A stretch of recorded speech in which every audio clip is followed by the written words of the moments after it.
Has anyone ever borrowed something from you? Maybe money or a book or some piece of clothing or something else.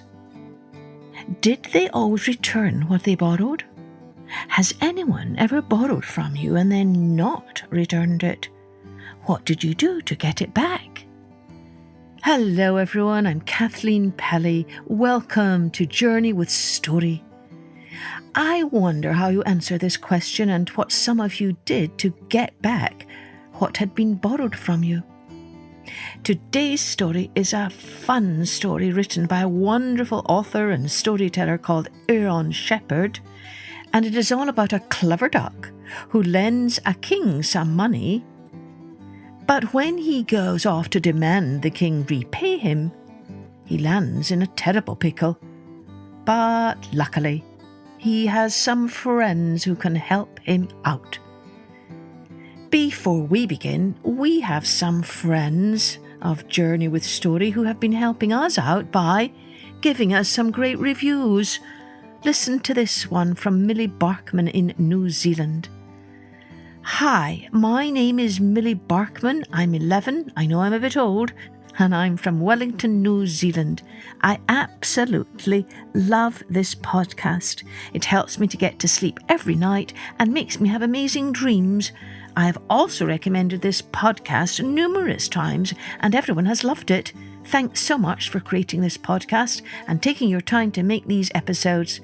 Can I please have a shout out? It would mean so much to me. Bye, Millie Barkman. Thank you, Millie.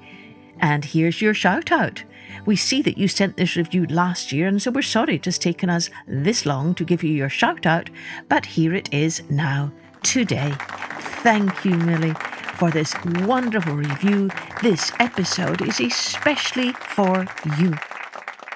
Now, let's take a journey with Quackling by Aaron Shephard, who calls this a not too grim Grimm's fairy tale, because as you will hear, it does sound a tiny bit like one of Grimm's fairy tales, but a lot funnier.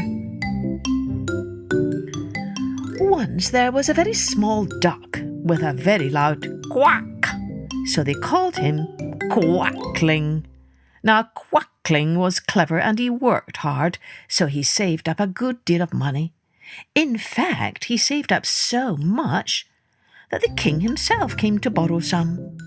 Quackling was proud to loan his money to the king, but a year went by, then 2, then 3, and the king never paid him back. "I've waited long enough," said Quackling. So he took a sack for the money and he started for the castle, calling, "Quack, quack, quack, I want my money back."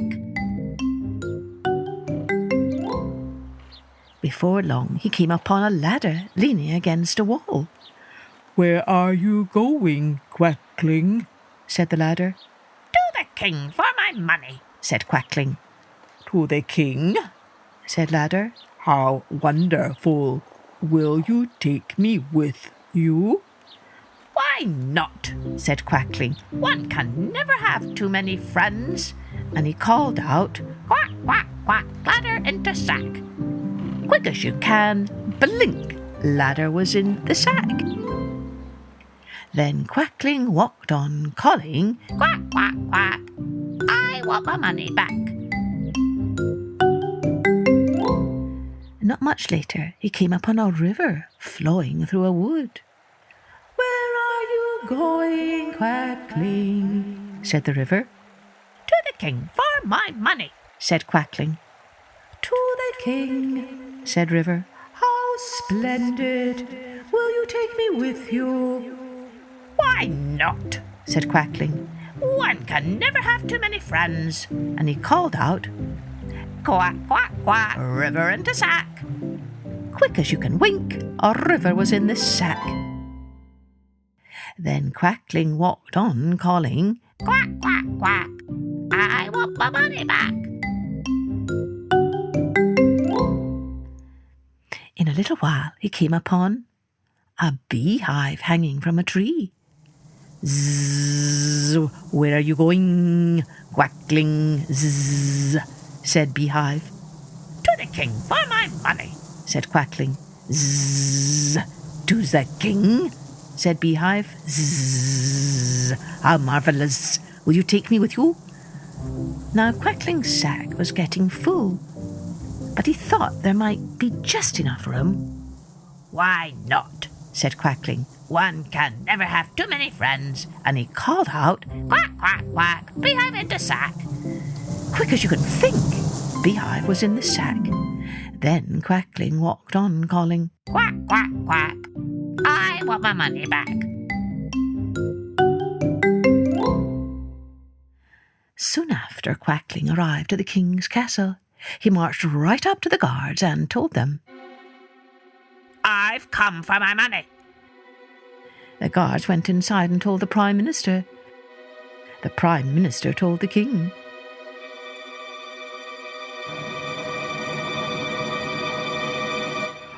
Who does that Quackling think he is? said the king. Never mind, just put him in the pit. So they put Quackling in the pit and left him there. Help! cried Quackling. I'll never get out. Then he remembered Ladder, so he called out, Quack, quack, quack, Ladder out of sack. Quick as you can blink, Ladder was out of the sack. Ladder leaned against the side of the pit, and Quackling climbed out. Then Quackling stood there calling, Quack, quack, quack, I want my money back. How did that Quackling get out of the pit? said the king. Never mind, just put him in the pot. So they put Quackling in the pot and set it on the fire. Help! cried Quackling. I'm in a stew. Then he remembered River, so he called out, Quack, quack, quack, River out of sack. Quick as you can wink, River was out of the sack. River put out the fire and flowed away.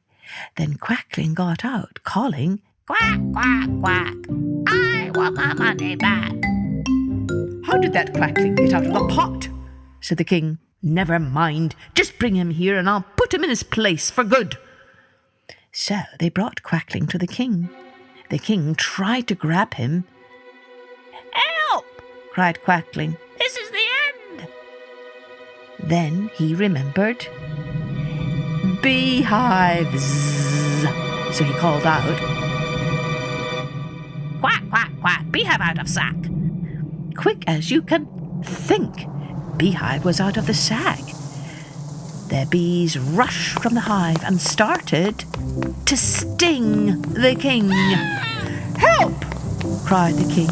He fled from the castle and the bees followed. They chased him all the way to, well, no one knows where, for they never saw him again. Hooray! cried the people of the castle, and the Prime Minister said, We never liked that king anyway. So they put Quackling on the throne and gave him a crown.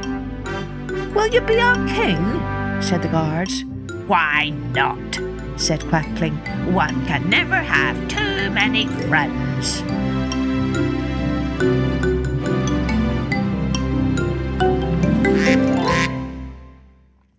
Well, what do you think this story's souvenir is? Maybe it's that you can never have too many friends? Or is it that you should always return what you borrow? Might be fun to discuss this with your friends or family. And remember, if you have not already done so, do take a moment to rate and review our podcast, and you might just get a shout out too on our show, just like our friend in New Zealand, Millie Barkman. Cheerio then. Join me next time for Journey with Story.